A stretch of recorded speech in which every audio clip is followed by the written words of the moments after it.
सच्चा सिपाही लाल बहादुर शास्त्री की कहानी। सन 1904 में उत्तर प्रदेश के छोटे से नगर मुगल सराय में एक बालक ने जन्म लिया, जिसने आगे चलकर देश को न सिर्फ नेतृत्व दिया, बल्कि ईमानदारी, सादगी और त्याग की ऐसी मिसाल पेश की जो आज भी लोगों को प्रेरणा देती है। उसका नाम था लाल बहादुर शास्त्री। बाल्यकाल में ही शास्त्री जी के पिता का निधन हो गया, जिससे परिवार पर विपत्ति का साया छा गया। लेकिन उन्होंने हार नहीं मानी। गरीबी में पले बढ़े, लेकिन कभी आत्मसम्मान नहीं छोड़ा। स्कूल तक जाने के लिए उन्हें रोज गंगा नदी तैरकर पार करनी पड़ती थी, क्योंकि नाव का किराया तक नहीं था। इस संघर्ष ने उन्हें संयम और साहस सिखाया। स्वतंत्रता संग्राम में योगदान। लाल बहादुर शास्त्री जी को बचपन से ही महात्मा गांधी की विचारधारा बहुत प्रभावित करती थी। जब 1921 में असहयोग आंदोलन की शुरुआत हुई, तो वे पढ़ाई छोड़कर उसमें कूद पड़े। उन्हें कई बार जेल भी जाना पड़ा, लेकिन देश के लिए उनका समर्पण अडिग रहा। स्वतंत्रता के बाद वे नेहरू जी के मंत्रिमंडल में शामिल हुए और रेल मंत्री, गृह मंत्री जैसे पदों पर कार्य किया। जब एक रेल दुर्घटना में कई लोग मारे गए, तो शास्त्री जी ने नैतिक जिम्मेदारी लेते हुए अपने पद से इस्तीफा दे दिया।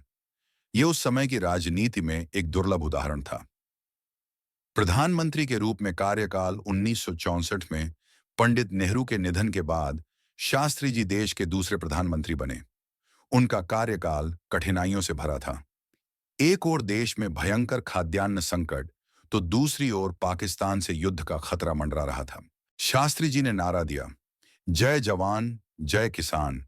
यह केवल एक नारा नहीं, बल्कि देश के दो स्तंभों, सैनिकों और किसानों के प्रति उनका सम्मान था। उन्होंने सेना का मनोबल बढ़ाया और किसानों को देश की रीढ़ की हड्डी बताया। जब वह साधारण व्यक्ति थे, तो लाल बहादुर शास्त्री जी अपनी पत्नी से कहा करते थे कि जब मैं कभी बड़ा आदमी बनूंगा, तो शनील की कीमती रजाई खरीदूंगा। और जब वह इंडिया के प्रधानमंत्री बने, तो उनकी पत्नी ने शास्त्री जी को उनका वादा याद दिलाया।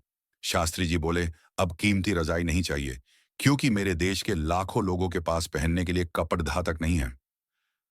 1965 का भारत पाक युद्ध। पाकिस्तान ने जब 1965 में भारत पर हमला किया, तो शास्त्री जी ने पूरे आत्मविश्वास के साथ सेना का नेतृत्व किया। उनके नेतृत्व में भारतीय सेना ने दुश्मन को करारा जवाब दिया। वे सीमाओं पर सैनिकों से मिलने भी गए और उन्हें खुद प्रेरित किया। इस कठिन समय में भी उन्होंने कभी अहंकार नहीं दिखाया।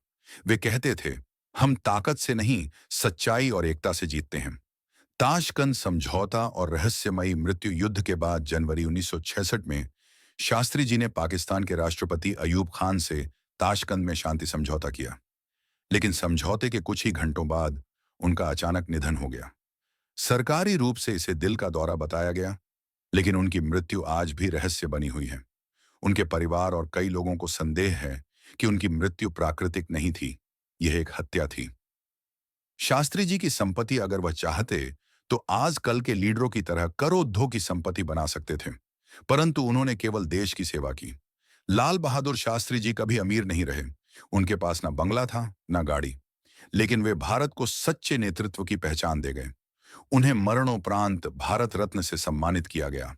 आज जब देश की नैतिकता और नेतृत्व पर सवाल उठते हैं, तब शास्त्री जी की छवि सामने आती है, एक ईमानदार, सादा और निष्ठावान देशभक्त की। लाल बहादुर जी के जीवन से शिक्षा। लाल बहादुर शास्त्री का जीवन हमें सिखाता है कि सच्चा नेतृत्व पद या शक्ति से नहीं, बल्कि सेवा, नैतिकता और त्याग से आता है। वे भले ही शारीरिक रूप से छोटे थे, लेकिन उनके विचारों और कर्मों की ऊंचाई अमर है। आज भी जब इंडिया के प्रधानमंत्री की बात आती है, तो लाल बहादुर जी का नाम बड़ी इज्जत से लिया जाता है। भारत के लोग लाल बहादुर शास्त्री जी जैसे प्रधानमंत्री की इंतजार कर रहे हैं। ना जाने भगवान कब भारत की जनता की कामना पूरी करेंगे।